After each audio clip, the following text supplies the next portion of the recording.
रहे हैं quick revision part 2 जो आपका है of 4 semester 675-25 pattern Mumbai university LLB law of taxation है जो नया सब्जेक्ट आया है। आप देख रहे हैं लॉग एंड विद केशव। इस वीडियो को पूरा देखिए जिससे कि आपको ये सारा कॉन्सेप्ट क्लियर हो जाए। मॉड्यूल 2 हम देख रहे हैं लॉ ऑफ टैक्सेशन का। इसके अंदर टोटल जो है कि 7 टॉपिक्स हैं आपके जो सिलेबस में, और इसमें जो क्वेश्चंस आने की संभावना इसमें जो होती है कि 25 to 35 मार्क्स आप पकड़ के चलिए कि इसके अंदर से आने की संभावना हो सकती है विद ऑप्शंस। तो इसमें जो पहला है इनकम टैक्स रेसिडेंशियल स्टेटस।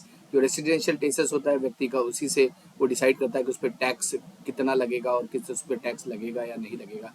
तो फॉर एग्जाम्पल कोई फॉरेनर है और फॉरेन में उसकी इनकम हो रही है तो उसकी इंडिया में नहीं लगेगी। उसी तरह से इसके जो टाइप्स ऑफ रेसिडेंट है ये हम लोग इनकम टैक्स के 2.1 में देखेंगे। उसके बाद टैक्स लाइबिलिटी और carry forward and set of losses जो थर्ड पार्ट है। उसके बाद जो 5 हेड ऑफ इनकम है जिसमें आपकी जो भी इनकम होती है उसको जो क्लासीफाई करते हैं तो वो हम देखेंगे, जिसमें इनकम फ्रॉम सैलरी, फिर income from house property, income from business and profession, capital gain, और ये चारों में अगर नहीं है तो अदर सोर्सेज। तो इस तरह से जो ये कैलकुलेट होता है कि आपकी इनकम और उसकी जो क्लासिफिकेशन होती है वो हेड ऑफ इनकम हम देखेंगे। Then we will see the calculation of income tax, the gross total income, taxable income, tax rebate and computation of tax liability. In 2.6 we will see taxation of merger and acquisition, and then the tax collection and advance tax, that is TDS and other provisions in this we will see. So let us see the first provision, the income tax residential status rules section 6 में जो इसके provision general income tax act 1961 में question answer format में है, इसलिए हम question answer format में इसको लर्न करने की कोशिश करेंगे। जैसे अगर क्वेश्चन है, अगर आप एक मान लीजिए कि explain in detail rules determining residential status section 6 of the income tax act, discuss how the residential status effect tax liability in India, tax liability को कैसे इफेक्ट करता है, इसको इजी में हम अंडरस्टैंड करने की कोशिश करेंगे। आप इमेजिन करिए जैसे कि इंडिया की गवर्नमेंट है और उसको टैक्स कलेक्ट करना है, क्योंकि टैक्स इसलिए कलेक्ट करना है क्योंकि वेलफेयर करना है और जो है कि इंफ्रास्ट्रक्चर डेवलप करना है और लॉ एंड ऑर्डर और आपकी सिक्योरिटी का भी ख्याल रखना है। तो should they collect from everyone from the world, क्या वो दुनिया में हर व्यक्ति से वो कलेक्ट कर सकते हैं, फॉरेनर से भी कलेक्ट कर सकते हैं? नहीं। तो they only can collect from people who live in India. आपको पहले कि जो इंडिया में रह रहा है, चाहे वो इंडियन हो चाहे फॉरेनर हो, और earn income money from India, जो इंडिया में रह रहा है और इंडिया में इनकम जो अर्न कर रहा है उससे इंडियन गवर्नमेंट जो है कि वो टैक्स कलेक्ट कर सकती है। तो सबसे पहले अपने को ये जानना है कि वो इंडिया में कितने दिनों तक है कि उसे वो टैक्स उसको लग सकता है। इसका जो आंसर है सेक्शन 6 में दिया हुआ है, और ये जो है कि ये बिग रूल बुक की तरह ये काम करता है कि देखते हैं कैसे ये रेसिडेंशियल स्टेटस इफेक्ट करता है। तो फर्स्ट ऑफ ऑल इस वीडियो को आप शुरू से लास्ट तक देखिएगा, जिससे कि आपको जब बार बार आप ये सुनोगे तो आपको जो ये exam point of view Mumbai university के 75-25 पैटर्न आपको याद हो जाए और कॉन्सेप्ट क्लियर हो जाए। आपको इजी में कॉन्सेप्ट क्लियर करने की कोशिश कर रहा हूँ। What is residential status, how long did you stay in India, ये बताता है, इस पर डिपेंड करता है। इसमें 3 टाइप्स ऑफ पर्सन ये रेसिडेंट जो होता है, जैसे कि पर्सन की डेफिनेशन हमने जो पार्ट 1 ऑफ वीडियो उसमें देखा हुआ है। तो इसमें पर्सन जो है इसमें 3 टाइप्स ऑफ यहाँ पे हो सकते हैं। एक resident and ordinary resident, lives in India most of the time, और दूसरा जो होता है resident but not ordinary resident, जिसके RNOR कहते हैं, kind of part time resident, और कुछ टाइम इंडिया में रहता है कुछ टाइम फॉरेन में रहता है, और नॉन रेसिडेंट जो कि आउटसाइड इंडिया में रहता है, इंडिया में नहीं रहता है। तो इस तरह से टाइप ऑफ पर्सन में 3 है कि जो इंडिया में रहता है, और दूसरा जो इंडिया में रहता है पार्ट टाइम फॉरेन में रहता है, और तीसरा जो फॉरेन में रहता है। कि इंपॉर्टेंट क्यों है, क्योंकि अगर resident but not ordinary, resident and ordinary resident जो होता है जो इंडिया में ही रहता है, कि उसकी इनकम जो इंडिया में वो पूरी तरह से टैक्स होती है, और इनकम फ्रॉम अब्रॉड में भी अगर वो यहाँ रह के अब्रॉड में भी अगर वो कमा रहा है तो वो भी वो टैक्सेशन के दायरे में आती है। और उसी तरह से अगर resident but not resident ordinary resident है वो, तो उसका जो इनकम फ्रॉम इंडिया है वो टैक्सेबल है, लेकिन अगर वो बाहर जो ओनली इंडिया में जो बिजनेस और प्रोफेशन कर रहा है वो टैक्सेबल होगा, बाहर जो कर रहा है या बाहर उसकी जो कमाई हो रही है तो वो उसके ऊपर जो है कि रूल्स के हिसाब से उस पर टैक्सेशन लगते हैं। उसी तरह से नॉन रेसिडेंट है तो अगर वो इनकम इंडिया में करता है, फॉरेनर है, इनकम इंडिया में हो रही है तो उसकी टैक्स लगेगी, लेकिन अगर वो फॉरेन में कमा रहा है तो उस पर उसकी टैक्स नहीं लगेगी। तो ये प्रोविजन इसलिए इम्पोर्टेंट है कि ये जानना कि वो रेसिडेंशियल स्टेटस क्या है। Section 6 if you see the rules to check where you live, कि लेट्स अगर हम देखते हैं कि इसके अंदर रेसिडेंट वाला कि फॉर 1 पर्सन इंडिविजुअल 6(1) में इसका दिए हुए प्रोविजंस कि रेसिडेंट जो है कि रूल इसका अगर हम देखते हैं कि इसके 2 रूल में कि अगर वो 182 डेज और मोर इन अ ईयर, अगर वो 182 डेज से ज़्यादा अगर रहता है इंडिया में, तो उसके लिए क्या रूल होगा कि जैसे अगर एग्जांपल करिए कि कोई राहुल नाम का एक बंदा है और इंडिया में 190 डेज 23-24 में अगर वो रहता है, 182 डेज से ज़्यादा रह रहा है, तो he is considered as resident, और यहाँ पे वो रेसिडेंट ऑफ ऑर्डिनरी रेसिडेंट ये माना। जैसे रेसिडेंट रहने के टू रूल्स है। जैसे रूल 1 हमने देखा है कि इंडिया में 180 डेज और या मोर इन ए ईयर अगर वो रहे। और दूसरा जो रूल है, अगर उसको रेसिडेंट उसको माना जाएगा टैक्सेशन पर्पस पे, कि वो 60 डेज एक जो असेसमेंट जो फाइनेंशियल उसमें ये रहे, और उसके बाद 365 days in the last 4 years अगर वो रहा, तो भी उसको जो है कि रेसिडेंट माना जाएगा। मीन्स कम से कम 60 डेज वो उन्होंने कि जो ये है ईयर में उन्होंने रहना चाहिए, प्लस 365 डेज अगर लास्ट 4 ईयर में अगर वो टोटल कैलकुलेशन करके अगर वो रह रहे हैं, तो भी उनको रेसिडेंट माना जाएगा। फॉर एग्जांपल देखते कोई स्नेहा नाम की बच्ची है, अगर उसने 70 डेज अगर इस साल उन्हें रहते 60 डेज से ज़्यादा अगर वो इस साल अगर वो रहती हैं, और उसके बाद उन्होंने 400 डेज लास्ट 4 ईयर में अगर वो रही हैं, तो भी वो उनको रेसिडेंट माना जाएगा। तो रेसिडेंट रहने के लिए कंसिडर होने के लिए दो रूल जरूरी है, कि एक वो रूल है जो 182 डेज और मोर इन अ ईयर, और सेकंड जो रूल है you state 60 days this year plus 365 days in the last 4 years. इसके जो एक्सेप्शन है रूल 2 के लिए एक एक्सेप्शन भी है, कि when 60 days become 182 days. For example अगर वो 60 डेज अगर 182 डे अगर हो जाता है, तो भी उसको रेसिडेंट माना जाएगा। जैसे Indian going abroad for job और a ship work, you must stay in India for 182 days to be a resident. Example Ravi अगर उसको दुबई में जॉब करने जाता है और इंडिया में 170 डेज रहता है, तो he is not he will be consider as a not a resident for the purpose of tax. उसी तरह से इंडिया है, इंडिया में अगर कोई विजिट कर रहा है, उसका जो इंडिया में जो उसका टोटल इनकम जो कंसिडर होगा केस टू, अगर हम देखते हैं कि 15 लैक्स और लेस है, तो days needed to become a resident is 182 days. And if the more than 15 lakhs है, अगर ये इंडियन ओरिजिन का कोई बंदा है जो इंडिया में आ रहा है, तो और अगर वो 120 डेज ओनली 120 डेज अगर वो रहते हैं, तो भी उसको अगर वो 15 लाख से ज़्यादा तो उसको माना जाएगा। एग्जाम्पल मीना है, वो PIO है, stayed in India for 130 days and earn 20 lakhs, she is a resident. तो ये 2 एक्सेप्शंस है इस रूल के लिए भी, वो आप देख लीजिएगा। उसके बाद डीम रेसिडेंट, रेसिडेंट के हमने रूल देखे, 2 रूल्स है उसके प्लस 2 एक्सेप्शंस है वो हमने देखा। अब ये डीम रेसिडेंट है कि let's say someone earns more than 15 lakhs in India and does not pay tax in any other country, then India say कि you are our resident even if you to live nowhere. For example अगर Ramesh earn करता है 20 lakhs and says he lives in no country, वो किसी country में नहीं रहता है, अगर वो बताएगा कहीं की कंट्री का रेसिडेंट नहीं है, तो ही becomes a resident India for the purpose of the tax. अगर वो अर्न कर रहा है मोर देन 15 lakhs इन इंडिया, तो इसको बोला जाता है डीम्ड रेसिडेंट। उसी तरह से अगर आप देखते हैं कि अगर सेक्शन 6(2) जो है कि उसके अंदर HUF है, फर्म है, ग्रुप ऑफ पीपल है, जो कोई भी पर्सन की तरफ उनको भी टैक्सेशन होती है, कि अगर इनका मेन ऑफिस बिजनेस जो डिसीजन मेकिंग हैपनिंग उनकी हो रही है वो इंडिया में हो रही है, तो उनको भी रेसिडेंट बोल के उनको टैक्सेशन उनका हो सकता है। जैसे फैमिली बिजनेस है run from Delhi, it is a resident and then in case then उसको रेसिडेंट स्टेटस इंडिया का वो माना जाएगा।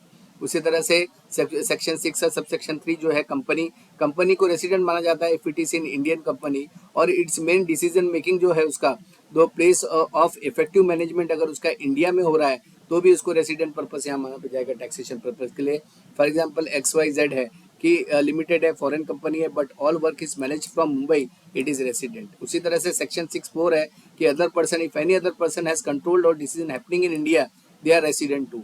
उसी तरह से resident but not ordinary resident, ये भी कौन होते हैं हम देखेंगे। हमने अभी तक देखा है कि रेसिडेंट कौन है, डीम्ड रेसिडेंट, और उसके बाद हम अभी देखते हैं कि ये resident but not resident not ordinary resident के रूल क्या है।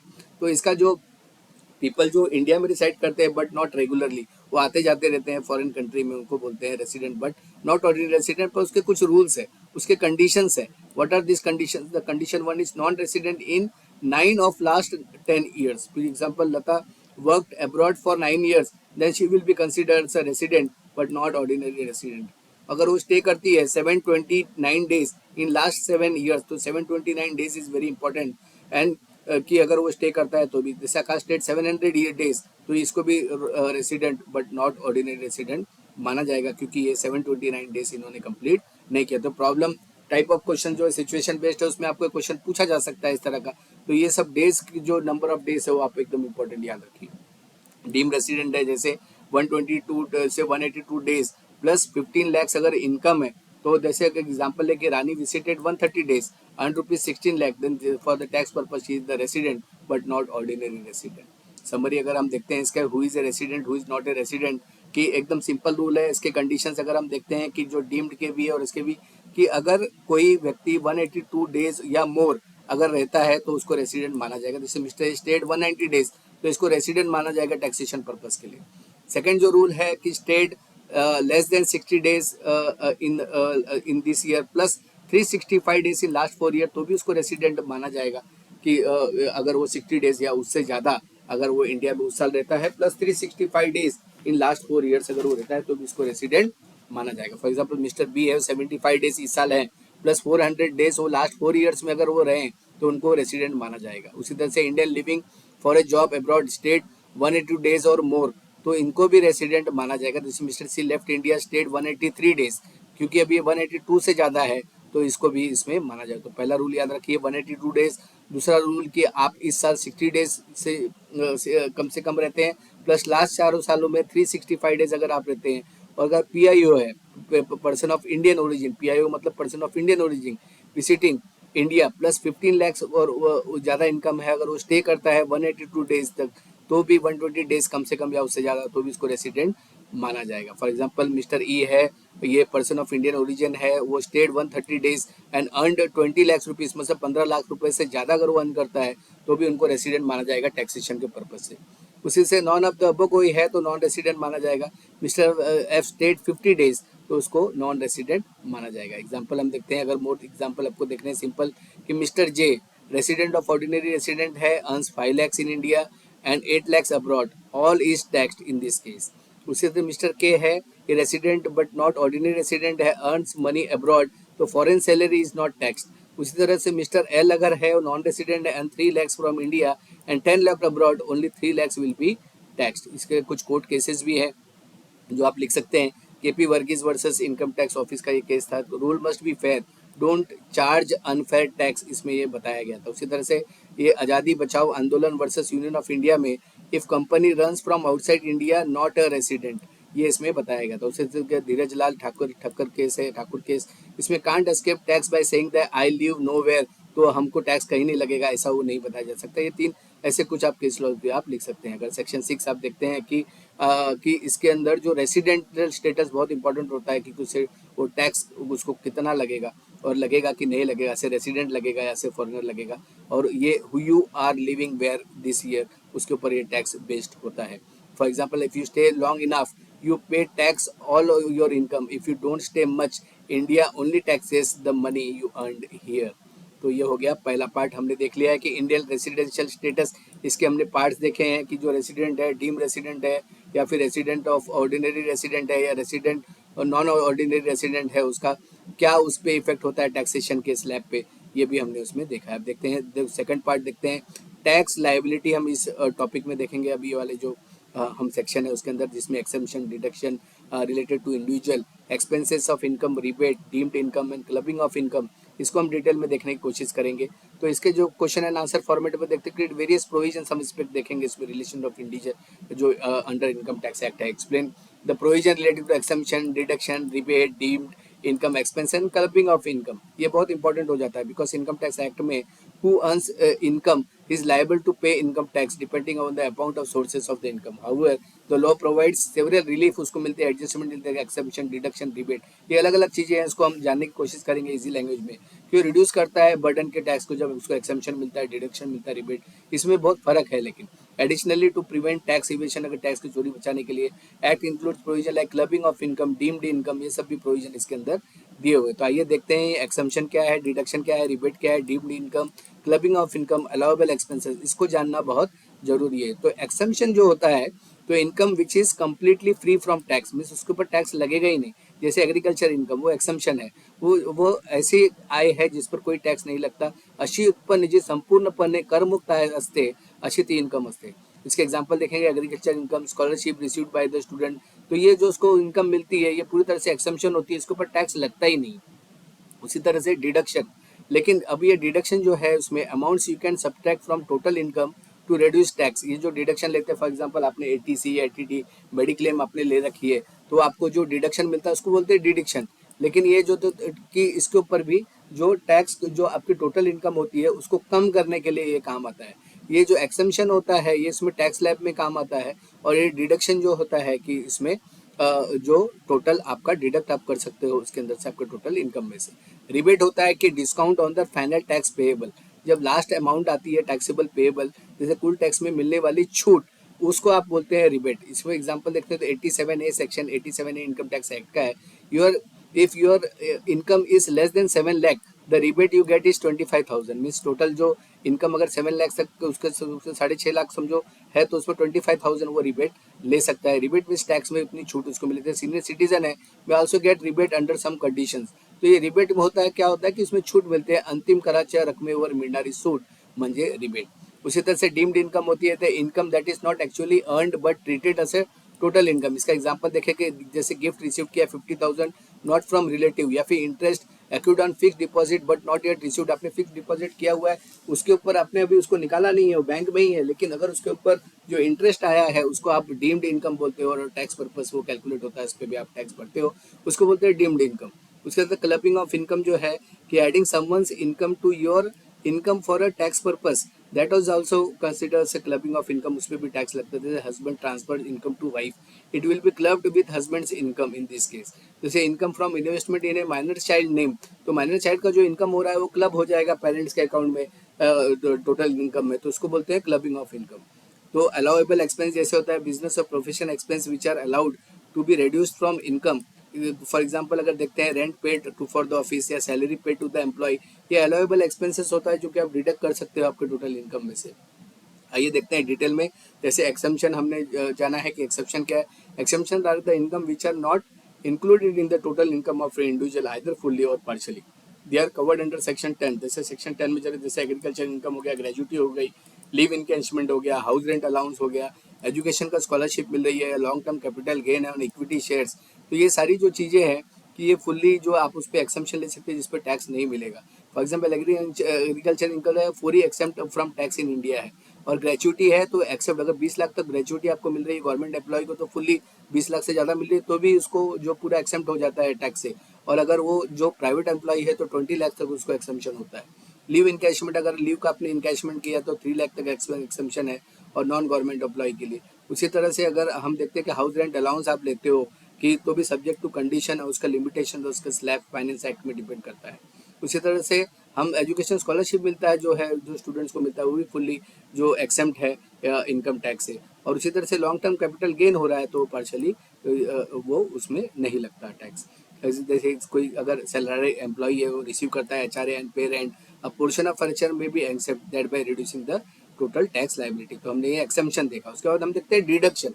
डिडक्शन जो होता है जनरली आपको जो टोटल जो ग्रॉस टोटल इनकम होता है उसके बाद आप सब्ट्रैक्ट करते हैं फिर आपकी टोटल जो टैक्सेबल इनकम बनती है जनरली, जिसको अगर हम एग्जांपल देखते हैं जैसे आप पीएफ वगैरह लाइफ एटीसी में जिसके अंदर लिमिट दिया हुआ है 1.5 लाख रुपए तक का, एटीडी जैसे हेल्थ इंश्योरेंस वगैरह में आप 25 लाख से 1 लाख तक का, वो डिपेंड करता है कि किस कैटेगरी का गर्ल है या सीनियर सिटीजन है, तो उस हिसाब से उसको वो डिडक्शन वो क्लेम कर सकता है। या इंटरेस्ट जो एजुकेशन लोन है उसमें भी नो लिमिट है, 8 साल तक आप जो है कि उसके ऊपर टैक्स में आपको डिडक्शन आपको वहाँ मिल सकता है।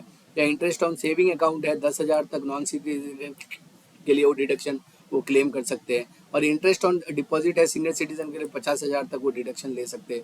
एटीजी डोनेशन ऑफ चैरिटी, जो एटीजी का अगर सर्टिफिकेट है तो वो भी 50% to 80% depend upon the condition, वो भी जो है कि उसका वो टैक्स जो उसमें डिडक्शन क्लेम कर सकते हैं। जैसे मिस्टर ए है वो इन्वेस्ट करते हैं 1.5 लाख रुपया पीपीएफ में और 20,000 रुपया अगर वो मेडिक्लेम लेते हैं और डोनेट करते हैं 10,000 एटीजी के अंदर, तो वो इनकम टैक्स में जो है कि इसमें क्लेम कर सकते हैं टोटल इनकम से कि उनको 1.5 लाख प्लस ये 20,000 प्लस ये 10,000 वो जो स्लैब कैलकुलेट करेंगे वहाँ पे उनको टैक्सेशन नहीं लगेगा। रिबेट अंडर सेक्शन 87A जैसे हमने देखा है कि रिबेट है कि ये रिड्यूस जो रिडक्शन करता है फाइनल टैक्सेबल अमाउंट को not in income, it is direct benefit जो मिलता है। Condition of claiming the rebate जैसे available to resident India non individual only, जो रेसिडेंट उनको ही मिलता है। टोटल इनकम 7 लाख होनी चाहिए for example under new regime 724-25 में, और मैक्सिमम रिबेट आप 25,000 का ले सकते हैं। इफ योर टैक्स लाइबिलिटी समझो 24,000 and your income is 7 lakh then the entire tax is waived off due to rebate. उसी तरह से हम डीम्ड इनकम देखते हैं कि जैसे कि सर्टेन इनकम में be received in hand and are still treated as income under the law, they are called as deemed income. For example अगर इसमें देखते हैं common example of deemed income में कि interest accrued but not received, ये taxable as income of the year. For example gift receive 50,000 under section 56(2), तो ये भी एक्स में तो उसको क्या था, फुल्ली टैक्सेबल है ये।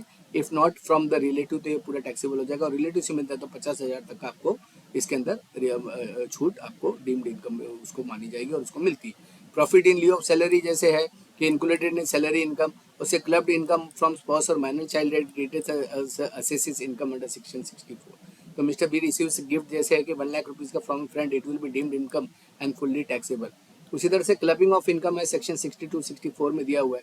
Clubbing means adding someone's income to your income, usually family member का ये होता है कि इंडिविजुअल इनकम जो प्रिवेंट करता है टैक्स अवॉइडेंस के लिए, इसलिए होता है। फॉर एग्जांपल माइनर है और तो गार्डियन केस में हो जाता है। फॉर एग्जांपल वाइफ को ट्रांसफर किया मनी तो भी आपको क्लब हो जाता है। तो transfer of income without transferring asset, तो ट्रांसफरेंस इनकम तो ये अंडर सेक्शन 60 यहाँ पे क्लब हो जाती है। उसी तरह से एसेट ट्रांसफर्ड है टू स्पॉस, हस्बैंड ने वाइफ को किया या वाइफ ने हस्बैंड किया विदाउट एडवोकेट कंसिडरेशन, तो क्लब विद द ट्रांसफर, जैसे हस्बैंड ने अगर ट्रांसफर किया तो उसको, या वाइफ ने किया तो वाइफ को, तो ये उसके साथ वो इनकम क्लब हो जाएगी। उसी तरह माइनर अगर चाइल्ड है, इनकम है एक्सेप्ट ड्यू टू टैलेंट और मैनुअल वर्क, तो clubbed with the parent higher income earner अगर वो है तो। Income of daughter in law जैसे from transferred asset, the club with the transferrer that is the father in law, तो यहाँ पे भी वो क्लब हो सकते हैं। फॉर एग्जाम्पल अगर मिस्टर एक्स अगर गिफ्ट करते हैं 10 lakh rupees to his wife who invest and earn rupees 1 lakh interest, the interest will be clubbed with the income of X, that is the husband and in husband's income. Expense जो allowable individual है, second next हम लोग देखते हैं कि जैसे salary है, house property, business, profession है, तो इसके अंदर तो स्टैंडर्ड डिडक्शन 50,000 का मिलता है सेक्शन 16 में। अलाउबल एक्सपेंसेस में इसको कैलकुलेट करते हैं। हाउस प्रॉपर्टी जैसे है कि जो नेट एनुअल वैल्यू है आपका 30% और plus interest on loan section 64 में वो जो आपका एक्सपेंस में अलाउ उसको होता है। बिजनेस तो प्रोफेशन है, तो अगर आप रेंट दे रहे हो, सैलरी दे रहे हो, डेप्रिसिएशन दे रहे हो, इलेक्ट्रिसिटी बिल भर रहे हो, तो भी ये जो है उसके अंदर अलाउ होता है। तो personal expense like clothing, family travel etcetera not allowed asset deduction, ये आपको थोड़ा सा ध्यान रखना है कि एक्सपेंस में उसको कैलकुलेट नहीं होता है। लेकिन अगर ये यूनिफॉर्म है तो वो कैलकुलेट होता है। Tax planning versus tax evasion क्या है? टैक्स प्लानिंग में generally using legal way to exempt deduction to reduce the tax, और टैक्स एविएशन आप इलीगल मेथड है, hiding income leads to the penalties and prosecution. Tax avoidance भी technically legal है but ethically arrangement इसके अंदर होनी चाहिए। इम्पैक्ट हम देखते हैं कि टैक्स प्रोविजंस की लाइबिलिटी में जैसे कंबाइंड अगर ये होता है तो exemption reduce the total income directly, deduction reduces the gross total income, rebate जो होता है रिड्यूस करता है टैक्स लाइबिलिटी, और डीम्ड इनकम जो होता है इंक्रीज करता है टोटल इनकम को।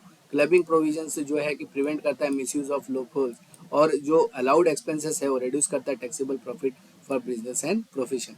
ये इंश्योर करता है कि only the correct and the fair amount of tax is paid. इसका अगर प्रैक्टिकल इलस्ट्रेशन देखते हैं कि अगर समझिए मिस्टर अर्जुन है, 35 ईयर्स के हैं, उनकी सैलरी समझो 9 लाख रुपए है, रेंट फ्रॉम हाउस अराउंड कि 120 लाख, सेविंग बैंक इंटरेस्ट 8, और ये इन्वेस्ट करते हैं 1.5 लाख रुपए पीपीएफ में, और हेल्थ इंश्योरेंस पे करते हैं और डोनेट करते हैं 10 प्राइम मिनिस्टर रिलीफ फंड में। तो आइए देखते हैं कि इनका कैलकुलेशन कैसे होगा। ग्रॉस टोटल इनकम जैसे इनकी पहले की स्टैंडर्ड डिडक्शन लगा के 8.5 लाख रुपए हो जाएगी। उसके बाद हाउस रेंट वो जो पे कर रहे हैं वो भी आप उससे माइनस करिए, 30% आप तो जो है कि नेट एनुअल वैल्यू का, तो 84,000 हो गया। तो सेविंग इंटरेस्ट 8, तो उनके पास ग्रॉस टोटल इनकम ये मिला के होती है 9,42,000। अब इस पे वो डिडक्शन जो क्लेम कर सकते हैं यहाँ पे कि वो समझो 80C में उन्होंने ले लिया 1.5 लाख रुपया, 80D में हेल्थ इंश्योरेंस 20, 80G में समझ लीजिए इन्होंने ले लिया। और इस तरह से आप आंसर जब एग्जाम्स में आए मुंबई यूनिवर्सिटी 75-25 पैटर्न में आप इसको एक्सप्लेन कर सकते हो। उसके बाद जो नेट एनुअल इनकम आ गई तो आप जो है कि अपना खुद का सैलरी आप कैलकुलेट करिए, या आप जो इनकम टैक्स रिटर्न करते हो वो एग्जाम्पल आप कोट करिए, तो भी आपको इसमें मार्क्स मिलते हैं। तो आप एनी एग्जाम्पल्स आप कोट कर सकते हो, या आपके फादर की, आपके फैमिली की जो नेट वैल्यू है, जो इनकम टैक्स कैसे भरते हैं वो भी अगर आप एग्जाम्पल में लिखते हो तो आपको मार्क्स मिलते हैं। तो इनकम टैक्स एक्ट जो है कि provides a wide range of exemption, deduction and rebate to reduce the tax burden individual especially salaried and middle income group जो होता है कि वो उसमें करता है। तो हमने इस चैप्टर में जाना कि कैलकुलेशन कैसे करता है, what is excluded, what is reduced and added back, ये सारी चीज़ें हमने इसमें जानने की कोशिश किया। ये अब हम नेक्स्ट टॉपिक देखते हैं, carried forward and set of losses. ये जो 2.3 है कि ये क्या है करके इसको इजी वे में हम समझने की कोशिश करेंगे कि ये क्या है एग्जैक्टली। कि कैरी फॉरवर्ड लॉसेस जो इसके अंदर होता है ये कैलकुलेट कैसे होता है, क्यों इंपॉर्टेंट है कि इमेजिन करिए कि आप स्मॉल बिजनेस आप रन करते हो और आपको आपने मनी उसमें इस साल अगर आपने लॉस किया और you own a house that does not earn, कि जैसे कि आपका हाउस है वहाँ पे रेंट पे लगा, उस साल उसको आपको रेंट नहीं मिला, शुड यू स्टिल पे द टैक्स ऑन इट, ये तो क्वेश्चन है। तो इसमें कि इंडियन गवर्नमेंट क्या बोलती है कि इफ यू हैड लॉस, अगर आपको इस साल आपको लॉस हुआ है तो आप ये लॉस कैरी फॉरवर्ड कर सकते हो आप ये नेक्स्ट ईयर के लिए। तो this system is called set off and carry forward of losses. तो ये जनरली जो section 70 to 80 income tax act 1961 में दिया हुआ है कि अगर आपको लॉस है तो आप उसको कैरी फॉरवर्ड नेक्स्ट ईयर के लिए कर सकते हो और आप उसको में दिखा सकते हो। इसका मीनिंग जो है सेट ऑफ का वो है कि adjusting loss with the other income of the same year, like using one good thing to cover up the bad one. उसी तरह कैरी फॉरवर्ड जो है, if loss is not used this year keep it safe and use it in the next year. तो types of set off अगर देखते हो कि intra head set off है सेक्शन 70 में, इसमें set off with in the same type of income. For example अगर mister A है, 2 शॉप है उनके, एक में प्रॉफिट मिल रहा है दूसरे में लॉस मिल रहा है, he can reduce 30,000 from profit tax only on ₹70,000। उसी तरह से अगर वो एक्सेप्शन अगर देखते हैं, lottery losses can be set of, और स्पेकुलेशन बिजनेस है, लॉस है and can be mixed with the normal business. उसी तरह से लॉन्ग टर्म कैपिटल गेन अगर है, only with the long term capital gain, तो ये भी सारी चीजें इसमें एक्सेप्शन में आएगी। इंट्रा हेड सेट ऑफ जिसे सेक्शन 71 में है कि ये set of between different types of income. For example अगर उसको हाउस रेंट हाउस लॉस हुआ है और सैलरी 5 लाख हुआ है, तो he can set off up to 2 lakhs from his salary, and यहाँ पे वो अपना फायदा वो ले सकता है, इनकम उसको कम कर सकता है। इसमें एक्सेप्शन जो है कि business loss can't be set off with the salary, ये आपको ध्यान में रखना है।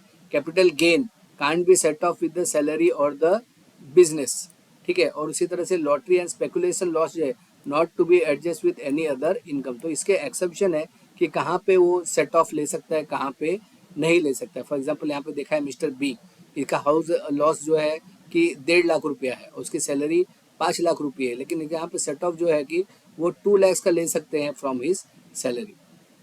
तो ये सारी चीज़ें यहाँ पे वो कर सकती है। बट अगर यही अगर बिजनेस लॉस हुआ होता तो वो सेट ऑफ सैलरी से नहीं कर सकता। अगर कैपिटल लॉस हुआ होता तो भी वो सैलरी से सेट ऑफ नहीं कर सकता है। कैरी फॉरवर्ड ऑफ लॉसेस अगर हम देखते हैं सेक्शन 280 में, if you can't use the full loss of this year keep it safe and use it in the future, ये इसका रूल है। और the file the income tax, लेकिन इसको अगर आपको क्लेम करना है, इसका बेनिफिट लेना है, तो सबसे पहले इनकम टैक्स रिटर्न आपको टाइम पे करना है। बाद में set off with the same type of income next time can use for limited year only, ये भी आपको ध्यान में रखना है। टाइप ऑफ इसको अगर हम समराइज देखें, head wise carry forward rule क्या है करके, जैसे हाउस प्रॉपर्टी है, अभी इसमें year allowed of set of जो है जो कैरी फॉरवर्ड का है वो 8 साल है। और set of against any income, house property जो है एनी इनकम से आप उसको सेट ऑफ कर सकते हैं। एग्जाम्पल है कि आपको लॉस हुआ है 3 लाख रुपीज़ का, 2 lakhs आप सेट ऑफ करना चाहते हो, 1 लाख के आपका कैरी फॉरवर्ड हो जाएगा। उसी तरह से बिजनेस है, अगर सेक्शन 72 में हम देखते हैं कि इसमें भी 8 ईयर तक का अलाउड है कैरी फॉरवर्ड, और इसमें जो सेट ऑफ है ओनली बिजनेस इनकम से ही जो है कि बिजनेस का सेट ऑफ हो सकता है, दूसरे से नहीं। फॉर एग्जाम्पल अगर आप यहाँ पे देखते हैं कि आपको लॉस हुआ है 5 lakhs का बिजनेस में, और ये carry full next year again and again ₹2 lakhs set of आप इसमें ले सकते हो। तो स्पेकुलेटिव बिजनेस है, इसके भी ईयर अलाउड जो है कि कैरी फॉरवर्ड करने का वो 4 years है, ओनली स्पेकुलेटिव गेन में वो होगा। और उसी तरह से कैपिटल लॉस है तो 8 years, तो और सेट ऑफ उसका जो कर सकते हैं वो लॉन्ग टर्म में और ओनली ऑन लॉन्ग टर्म, ये भी आपको जैसे रेस हॉर्स है तो उसको भी 4 years में आप कर सकते हो। और अनअब्जॉर्ब डेप्रिसिएशन है तो ये अनलिमिटेड के लिए आप एनी इनकम से आप कर सकते हो, but can carry it for ever. Famous court case अगर हम इसमें देखते हैं तो CIT वर्सेस मोहनदास, आपको एनी 20 to 25 पॉइंट्स आना है स्टूडेंट, इसको आप 1-2 बार सुनेंगे तो आपको बहुत अच्छे से याद हो जाएगा। जैसे commissioner of income tax Mohandas का ये केस है कि you can carry forward loss even if you close your business. और CIT versus Harappa sorry Har Prasad का एंड कंपनी का जो केस है, capital loss carried forward only if there is a taxable gain. उसी तरह से एक GOT इंडिया का लिमिटेड का केस है, you must declare loss in return to claim the it later. Example हम देखते हैं कि इनकम ईयर है 23-24 का, सैलरी से 6 लाख रुपए मिल रहे हैं, हाउस लॉस उसको 3 लाख का हुआ है, ही can set of ₹2 lakhs in this case maximum इनके विद द सैलरी, क्योंकि हाउस है, अगर ये बिजनेस रहा होता तो उसको नहीं। तो उसी तरह से बिजनेस अगर लॉस है तो ये कैरी फॉरवर्ड कर सकता है अपने लॉस नेक्स्ट ईयर के लिए बिजनेस से ही, जो कि वो उसको एडजस्ट कर सकते हैं। कैपिटल लॉस है 1.5 लाख का, तो इसको भी वो कैरी फॉरवर्ड कर सकते हैं। तो स्पेकुलेटिव बिजनेस है 50,000 का, तो इसको भी वो कैरी फॉरवर्ड नेक्स्ट ईयर के लिए कर सकते हैं। तो इसकी उनकी टैक्सेबल इनकम जो हो जाएगी तो वो हो जाएगी 4 लाख रुपया। Can use remaining loss in future years if return is filed on time. तो यहाँ पे उसको बेनिफिट हो जाता है कि अगर वो कैरी फॉरवर्ड और सेट ऑफ लॉस उसको ठीक से कैलकुलेट करते हैं इनकम टैक्स में। तो तो income tax act is a kind actually. If you lose money in a year, it does not ask for full tax, and you can adjust losses with other income, save them for the later year. यहाँ पे आपको लेकिन जो याद रखना है कि losses must be filed, the income tax return must be filed, and the losses must be filed properly in income tax return. And some losses can be mixed, some cannot, and some can be used through 4 to 8 years, some forever. आइए देखते हैं next topic, head of income जो है इसके अंदर. Total इसके अंदर 7 topics है. हेड ऑफ इनकम टोटल जैसे आपको पता है 5 हेड्स ऑफ इनकम होती है, क्लासीफाई होती है. जो भी इनकम होती है वो इधर सैलरी में होगी, या हाउस प्रॉपर्टी में होगी, या रेंट से होगी, या इनकम एंड बिजनेस और प्रोफेशन से, या कैपिटल गेन से होगी. और ये चारों में नहीं आता तो अदर सोर्सेस ऑफ इनकम वो होता है. तो आपको ये बहुत इंपॉर्टेंट क्वेश्चन है स्टूडेंट्स कि ये आप 100% करके इसकी तैयारी करिएगा. हेड ऑफ इनकम टोटल जो है कि 5 हेड ऑफ इनकम. तो explain in detail the 5 head of income अगर हम देखते हैं तो आइए देखते हैं इसको क्या है करके, इसके रूल्स क्या है, कैलकुलेशन कैसे होता है, डिडक्शन कैसे होता है, एक्सेम्पशन कैसे होता है. जैसे 5 हेड दिए हुए section 14 of income tax act. तो income from salary, house property, business, capital gain, other. इसको आइए वन बाय वन देखते हैं. जैसे सेक्शन 15 टू 17 में इनकम फ्रॉम सैलरी के प्रोविजन है. इसका मीनिंग ये होता है कि यहाँ पे एम्प्लॉय और एम्प्लॉयर का रिलेशन बहुत जरूरी हो जाता है when it is salary. whether income received by an employee from an employer is taxed under this head, the relationship must be employer employee. बहुत जो इम्पोर्टेंट, कॉन्ट्रैक्ट और क्लाइंट का रिलेशन यहाँ पे नहीं होना चाहिए. It should be employ and employer, तो इसको सैलरी माना जाता है. इसके अंदर इंक्लूजन जैसे basic salary, dearness allowance, HRA, bonus, commission, gratuity, pension, leave encashment, perquisite such a car, house, medical etcetera. इसमें जो डिडक्शन आप ले सकते हैं, स्टैंडर्ड डिडक्शन आप ले सकते हो 50,000 का. और profession tax if paid by a employ, तो भी आप इसमें वो डिडक्शन ले सकते हैं. एग्जाम्पल अगर देखते हैं, मिस्टर रिसीव्ड 7 लाख सैलरी, 10 उसको अराउंड जो है कि 10 लाख HRA मिल रही है, 50,000 स्टैंडर्ड डिडक्शन टेक करके 7.5 लाख रुपया जो है कि उसके ऊपर वो टैक्स वो ले सकते हैं. इनकम फ्रॉम हाउस प्रॉपर्टी अगर आप देखते हो सेक्शन 22 टू 27 उसके प्रोविजन है कि income from letting the building, land and attach building is taxed here. It applies even if the property is rented और रेसिडेंट और बिजनेस.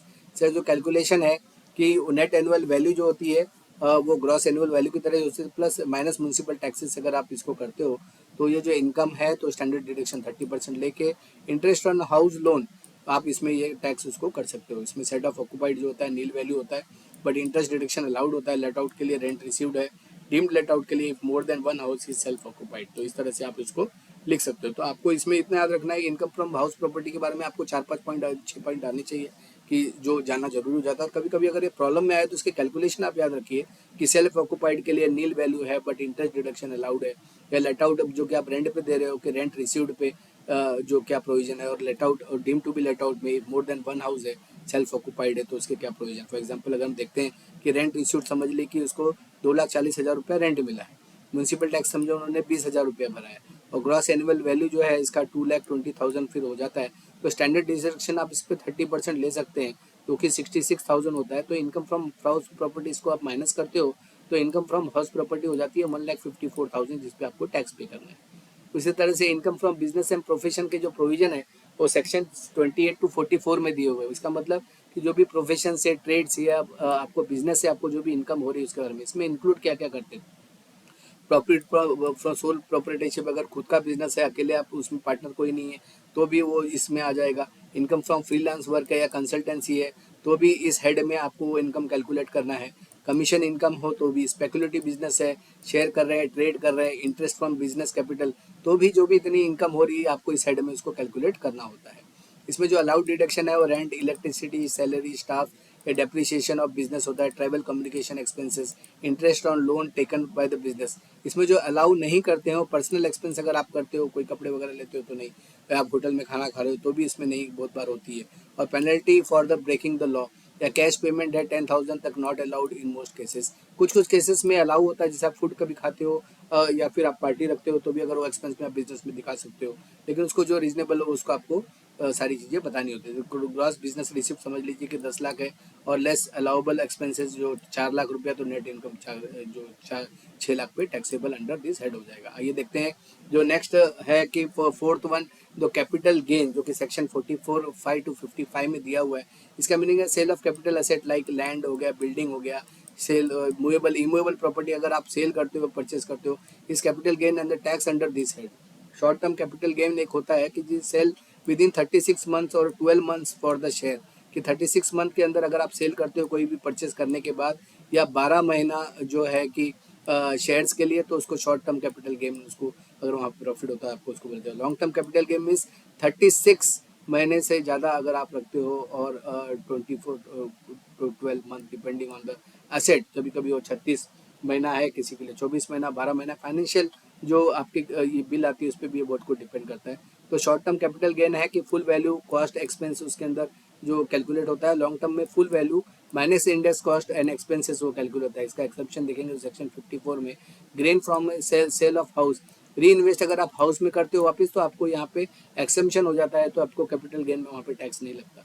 सेक्शन 54 ईसी जैसे गेन इन्वेस्ट इन बॉन्ड्स, तो भी आपको यहाँ पे एक्सेप्शन मिल जाता है। एग्जाम्पल, अगर किसी ने लैंड लिया है 2010 में 5 लाख पे और उसको सोल्ड किया 2023 में 15 लाख को, तो जो 5 लाख का प्रॉफिट उसको हुआ है, लॉन्ग टर्म कैपिटल गेन यहाँ पे उसको जो 10 लाख का जो हो रहा है, तो अगर ये आफ्टर इंडेक्सेशन में भी लेस, लेकिन अगर यही लैंड अगर वो हाउस के लिए उन्होंने लिया और वहाँ पे हाउस कंस्ट्रक्ट किया और उसके बाद उन्होंने हाउस बेचा और दूसरा हाउस लिया, तो यहाँ पे वो उनको एक्सेप्शन मिल सकता है। जैसे इनकम फ्रॉम अदर सोर्सेज देखते हैं, जैसे चारों हेड में अगर वो नहीं आता है तो इनकम फ्रॉम अदर इनकम में आ जाएगा। जैसे इंटरेस्ट ऑन फिक्स डिपॉजिट हो गया, या फिर लॉटरी गैम्बलिंग हो गई, या फिर gift exceeding 50,000 from non relative हो गया, फैमिली पेंशन मिल रही है, डिविडेंड मिल रही है, तो ये सारी चीज़ें जो है कि इनकम फ्रॉम अदर सोर्सेज में वो कैलकुलेट करते हैं। जैसे इंटरेस्ट हो गया फिक्स डिपॉजिट पे 20,000, लॉटरी विन किया 1 लाख, तो total income under the income from other sources हो गया 1,20,000। तो इस तरह से हमने देखा कि इंपॉर्टेंट पॉइंट अगर आप रिमेंबर करेंगे तो 5 हेड्स ऑफ इनकम होते हैं। ये आपको पूछ सकते हैं कि तो आपको बताना है salary, house property, business profession, capital gain and other sources, this are the 5 heads of the property. और सैलरी में एम्प्लॉयर एम्प्लॉय रिलेशन होना जरूरी है। House property income from building और land attach to the building, इस पे और उस पे अगर रेंट वगैरह आ रहा है तो उस पे जो कैलकुलेट होगा और वो इस हेड में जाएगा। बिजनेस प्रोफेशन में प्रॉफिट फ्रॉम एनी बिजनेस और फ्रीलांस सर्विसेज जो इसमें आएगी। कैपिटल गेन में प्रॉफिट और sale of capital assets, movable immovable property capital gain में आती है।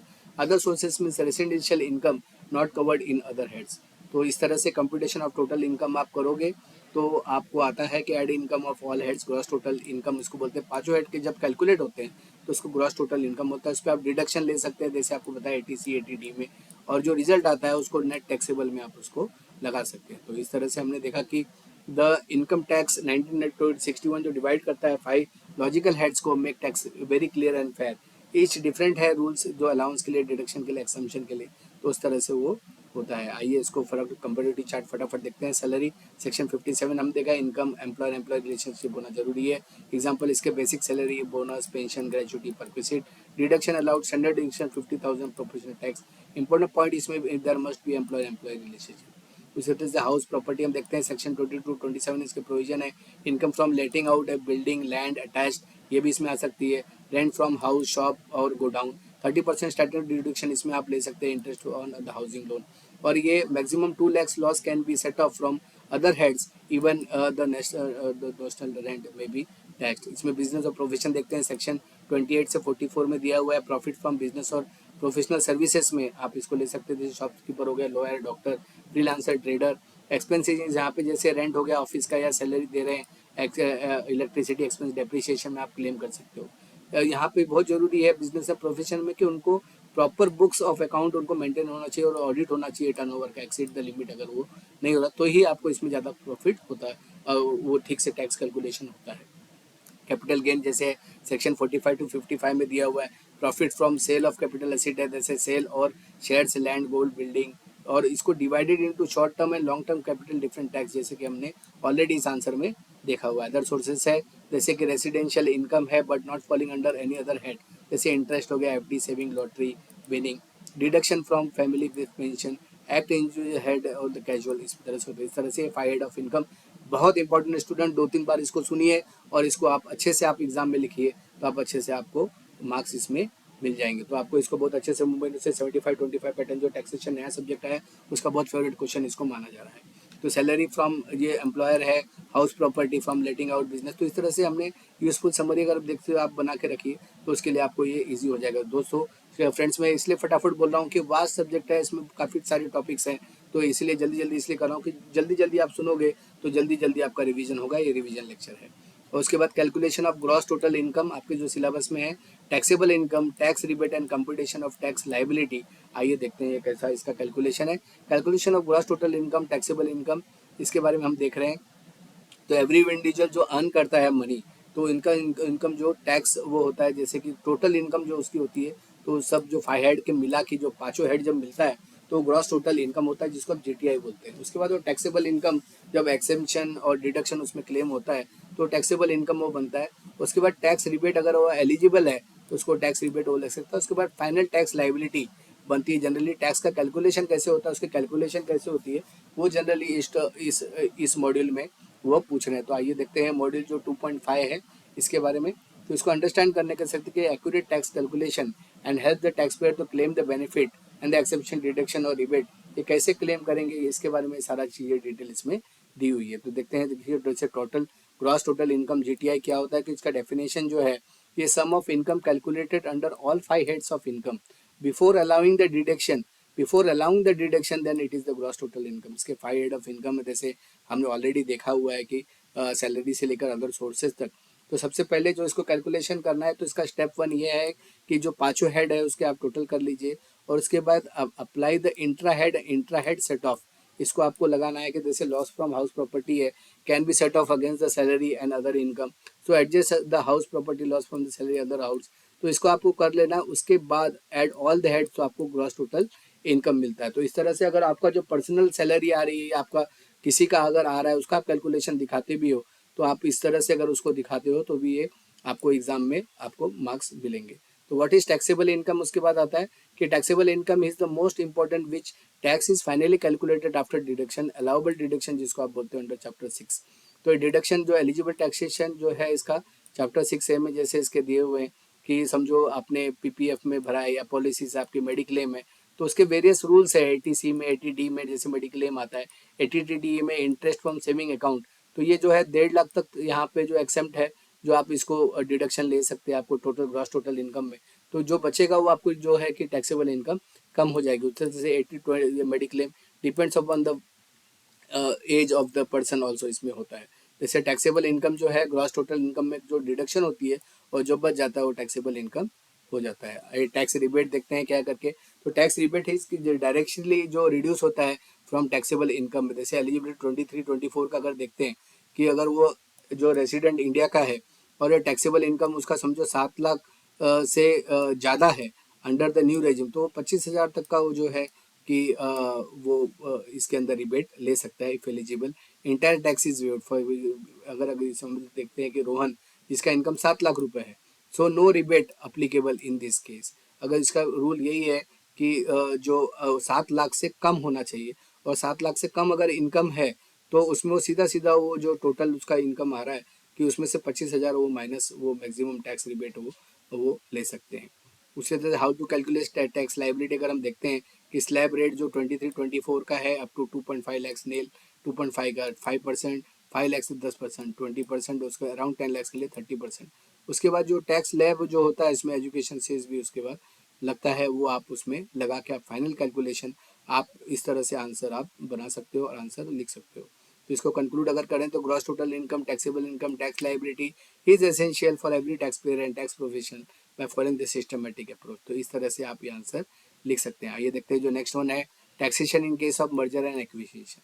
ये मर्जर एंड एक्विजिशन क्या है, पहले वो जानते हैं कि मर्जर एंड एक्विजिशन जो है कि ये की है कॉर्पोरेट के लिए जनरली, कि जो रिस्ट्रक्चरिंग इन इंडिया करती है कंपनी, जैसे कि बहुत कंपनी एक कंपनी को बाय करती है या मर्ज करती है, एक्वायर करती है, एक्सपेंड करती है बिजनेस और गेन मार्केट टू रिड्यूस। तो इस केस में कि टैक्स की लायबिलिटी क्या रहेगी इनकम टैक्स की, उसके बारे में ये जो प्रोविजन में आपको बोला गया, taxation in case of merger and acquisition. आइए देखते हैं। तो इसमें जो जनरली होता है कि एमलगेशन डेफिनेशन है, capital gain provision, carry forward and losses, exemption under 47 and tax treatment of the share holder. ये आंसर में लिखना आपको जरूरी होता है। तो इसका जो सबसे पहले डेफिनेशन जो दिया हुआ है एमलगेशन का, तो सेक्शन 2(1)(b) में दिया हुआ है। यहाँ पे बता कि amalgamation means the merger of one or more companies with another company or two or more companies merging from a company where all assets and liabilities of amalgamating company become the asset liability of amalgamated company, and at least 75% of the shareholders of the amalgamating company become the shareholder of the amalgamated company। तो ये चीज़ें आपको ध्यान में रखना जरूरत है। This is the legal definition of the, इसमें अगर आप लिखना है तो इसमें खाली इतना आप लिखिए, amalgamation means the merger of one or more companies with other company or two or more companies merging to form a new company. तो आपको यहाँ पे मार्क्स मिल जाते हैं। मुंबई यूनिवर्सिटी 75-25 पैटर्न हम देख रहे हैं। क्विक रीजन कैपिटल गेन्स जो है कि जैसे आप देखेंगे कि मर्जर एंड एक्विजिशन में कि under normal cases transfer of assets would attract capital gain under section 45. However, certain transfer during the M&A are exempt from capital gain tax. ये क्या क्या है वो आप देख लीजिए। कुछ इसमें से आप लिख सकते हो, सारे लिखने की जरूरत नहीं है। जैसे transfer of asset by amalgamating company to Indian amalgamated company not taxable है। उसी तरह transfer of shares or share holder amalgamated company in exchange of the shares of amalgamated company not taxable. Transfer of assets under the demerger not taxable. तो इस तरह से चीजें आप इसमें लिख सकते हो। सिर्फ carry forward and set of losses already हमने देखा हुआ है। सेक्शन 72 में इसके और प्रोविजंस है कि ये मर्जर एंड एक्विजिशन के केस में जब फॉर्मली बिजनेस लॉस है और अनअब्जर्व्ड डेप्रिसिएशन है at company can not be transferred. However section 72 allow such transfer in case of amalgamation if condition उसका ये है कि amalgamation company has been engaged in business for at least 3 years. It held that the least 3/4 of the fixed asset for 2 years prior for the amalgamation. So the amalgamated company continues to the business of amalgamating company for at least 5 years. या it holds at least 3/4 of the book value of the fixed asset of the 5 years. तो ये carry forward और ये इसका losses को जो उसमें वो उसको मिल सकता है। इसके टैक्स इम्प्लीकेशन जो शेयर होल्डर के लिए होता है कि वह share holders exchange shares of amalgamated company of the shares in, तो इसके ट्रांसफर किस तरह से बनेगी उसके प्रोविजन इसके अंदर जैसे no capital gain can raise if the amalgamated company is in Indian and the share receives only shares no cash or other benefit. If any cash or non shares considered received capital gain will apply. उसी तरह से demerger देखते हैं कि उसको tax neutrality के भी इसमें प्रोविजन है कि ये demerge is when the company transfer one or more undertaking to another company.